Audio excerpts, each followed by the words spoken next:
Hello there guys, welcome back to Younes Talks Football. Welcome back to a brand new video. I hope all of you are doing well as we get into video number 2.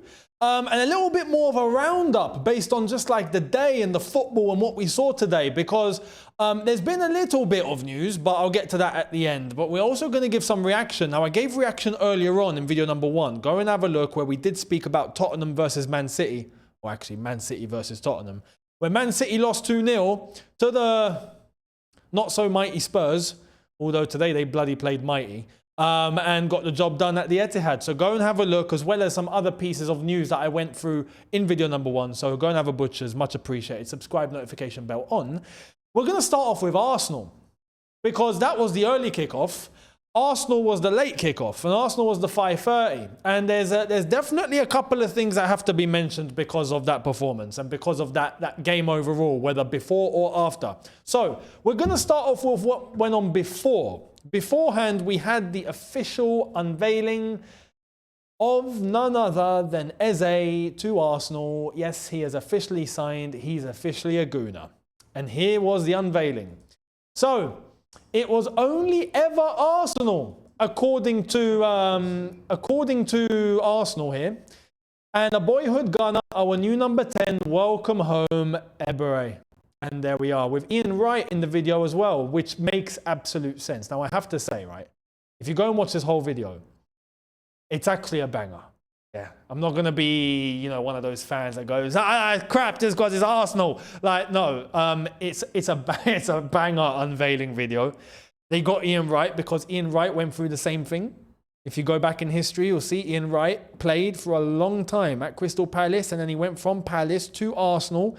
Nearly the same amount of appearances and nearly the same amount of goals as he scored. Actually, he scored more at Arsenal than he did at Palace, and for the nearly the same amount of games. So Eze is the player that's making the same step. He's going down the same path as Ian Wright. So they got Ian Wright out, and you hear him talk about, you know, wanting it to be Arsenal, you know, the heritage, you know, what it means. It's a really good video.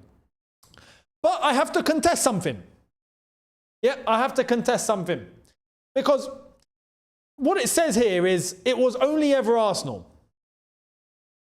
I'm not so sure that's true. I'm not so sure that's true, right?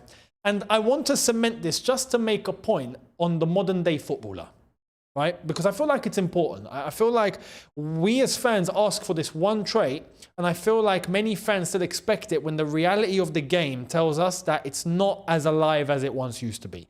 And I think people need to understand that. Yeah, we need a bit of a reality check with fan bases across everywhere, right? I say, especially in England, right? Other countries, maybe it's a bit better, but in England, but to be honest, I think it's everywhere. Wherever there's money now, it's everywhere. But it was only ever Arsenal. No, it wasn't. This move only happened because Havertz got injured. Let's remember that. If Havertz didn't get injured, Eze would be playing for Tottenham right now. Now, Eze is an Arsenal fan. Eze was playing for Palace, grew up, got his break at Palace, but he grew up as an Arsenal fan. He grew up as a Gooner. This is why it says a boyhood Gooner, and now our new number 10, welcome home, Ebre, right? Because he grew up as an Arsenal fan, but he played and grew up at Palace, right? He was about to sign for Tottenham. He was about to go to Spurs. Enter when Havertz got injured. Now, you've got to ask yourself, he, deep down, might have felt Arsenal's never happening, right? They're just not coming in. Tottenham have come in for me. But even as a boyhood Gooner, that doesn't stop him from going, yeah, you know what, I'll go and play for Tottenham. He agreed everything with Tottenham. Put that in your minds real quick. You're supporting who you're supporting. Imagine you're a footballer and your arch rival, your arch nemesis of the club that you support come in for you and they go, we want you to play for us. Let's negotiate. And you go, yeah, okay, you know, that sounds good. Yeah, we come to the details. Yeah, I'll be getting paid this much. Okay, cool. No, yeah, no, personal terms agreed. Fantastic. Imagine if you was in that role. So loyalty, this is my point. Loyalty doesn't exist like it used to in the game. Let me just tell you that now. Yeah. Because deep down, Eze was going to go and play for Spurs. But that's on a professional level. I don't blame him. Overall, I don't blame him. Because he's at Palace. He's got a chance to go to a club where I know on paper it's a level up. Some would argue Palace is in a better place than Tottenham. Some would say no. But overall, Tottenham is the bigger club than Crystal Palace, let's be honest. So for him, he's thinking about his career. He's thinking about his development. He's thinking about where is he going to go. He's going to play European football. He's going to be playing Champions League football. He's looking at all these things. He's not thinking about, oh yeah, I'm an Arsenal fan. I'm never going to play for Spurs. Never. When you go back and you look and you hear the likes of JT, for example, and when he was playing, he goes like, yeah, no, I'd never sign for Tottenham, ever. If they were the last club on earth, I'd never go. That sort of thing doesn't really exist anymore. That's the point that I want to make. So, yes, it was only ever Arsenal. Maybe deep down, that's who he really ever wanted, but he thought that was dead and he was ready to go and join Tottenham. So, loyalty in the game is a point that I want to make. It's not as vibrant as it once used to be. You're not really going to get the Steven Gerrard. Well, no, even Steven Gerrard was about to leave Liverpool and then he got death threats. You know, this is the point. This is what I'm saying. When I think back, okay, Totti, that's a clear example of pure loyalty. Roma, and Roma only. Like, he never left. Roma, and he just died at Roma, basically. Like, that was it. Those sort of players, they're going to be more rare to find with time. So, but Eze has his dream come true? And to be fair, he did look really, really happy when he came out onto the pitch and you could see he was, I mean, look at the way that he's coming out of the tunnel and he gets the reception and you can just see like he's getting goosebumps just listening to this. You can just see his reaction, unbelievable. Fair play to him. I'm happy for him, to be honest. He's got here, official confirmed, Eze joins Arsenal from Palace for £60 million plus add-ons. More move completed as he wanted Arsenal as dream move this summer. And I'm not doubting that whatsoever. I'm not doubting that was the dream move. Of course it was. He grew up as an Arsenal fan. But ready to go and play for Tottenham. Saying. But big up to Eze. Crystal Palace gave him a very good send-off as well. Very good couple of posts. He released a statement, beautiful statement on Instagram from Eze to Crystal Palace as a goodbye. And some are saying now he's gone from Crystal Palace to Arsenal that he's going to stop winning trophies. Because at Palace, he won the FA Cup. At Palace, he won the Community Shield. He beat Man City and he beat Liverpool. And now he's at Arsenal and maybe they're not going to win anything. Maybe he's retired from winning trophies. Well, that's that. Congrats on the move to Eze. I think he's going to do really well for Arsenal. Personally, I think he's going to smash it. I think he's going to kill it. I'm a bit concerned about Arsenal now, honestly. That front line does worry me a little bit. Although Saka is injured now. Saka picked up an injury and I think Madueke is licking his lips because of that. But Saka looks like he's got a bad injury. We don't know what the issue is, but he came off and he wasn't looking good. So, yeah, Arsenal won 5-0, by the way. Absolutely coasted Leeds like it was nothing. Leeds, thanks for coming, but go back to the Championship, honestly. You serve no purpose here, man. We wanted something. Give us something. You got battered 5-0 on day 2. Flipping hell, man. Come on, have a day off. And they're getting relegated. Personally, like I said, I think they're going down. They got absolutely destroyed. And I don't think they've got the team to be able to handle themselves against even other opponents. West Ham, on paper, kind of do. It's a different scenario. Leeds just look feeble. It's completely feeble. Now, that was the game where they won 5-0. What happened in that game with a certain striker? Victor Gyokeres got his goal. Congrats to him, and it was a bloody good goal at that as well.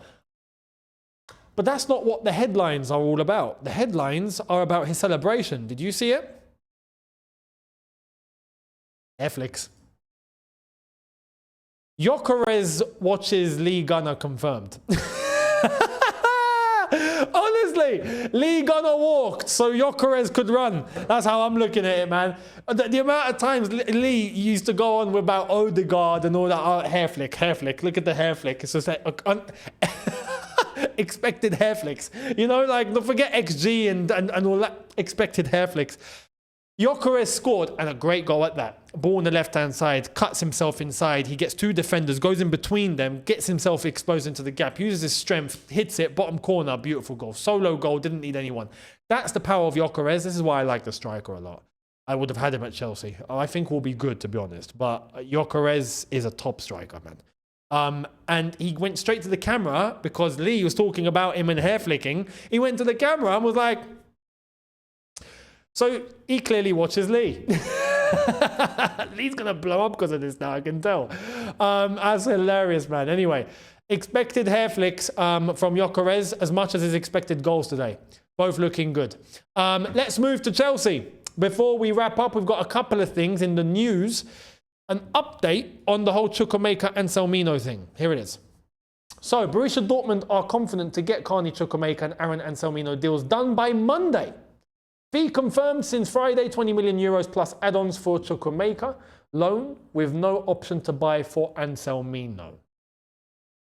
So, that's that.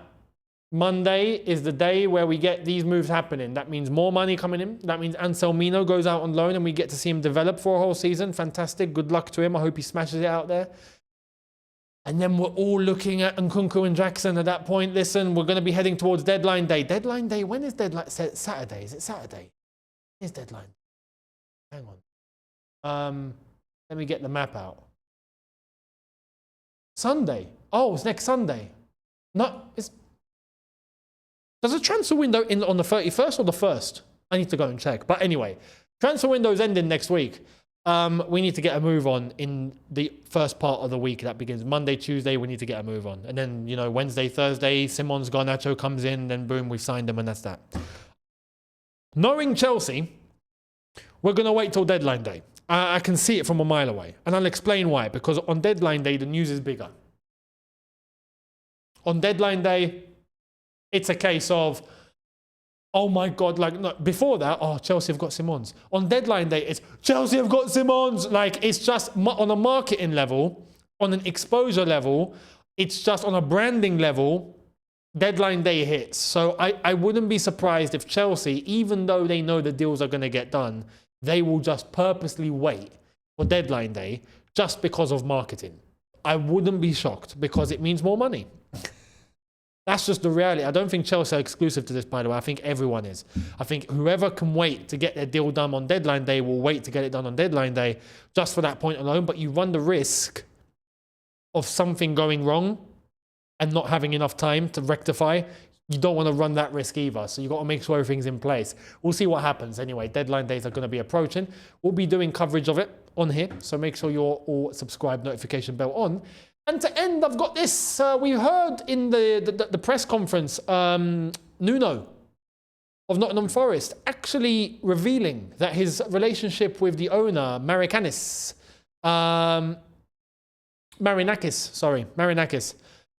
isn't so good. And this was a surprise because the rumours were on the street, you know, and some journalists, not even top journalists, but some journalists were saying that the relationship is ruptured. He might be sacking him. And then he comes out afterwards and goes, yeah, no, our relationship isn't as good as it was. You know, right now it's not so good. Like, oh my God. So is it true? Like, are Nottingham Forest actually considering sacking Nuno? Well, Ben Jacobs apparently says so. Ange Postecoglou is keen to return to the Premier League and has held informal talks with Evangelos Marinakis in case Nuno Espirito Santo departs. That's as good as it gets. Basically, this is going to be happening. Which is a bit of a surprise. And I don't really understand why the relationship between Nuno and Marinakis has broken. Because, to be fair, Nuno should kind of be happy with the players that are now coming in. Marinakis has brought in players. You know, the latest is Douglas Luiz. And we're like, yo, that's a baller. For Nottingham Forest, that's a bit mad. So what's the division? What's the friction about? I don't understand.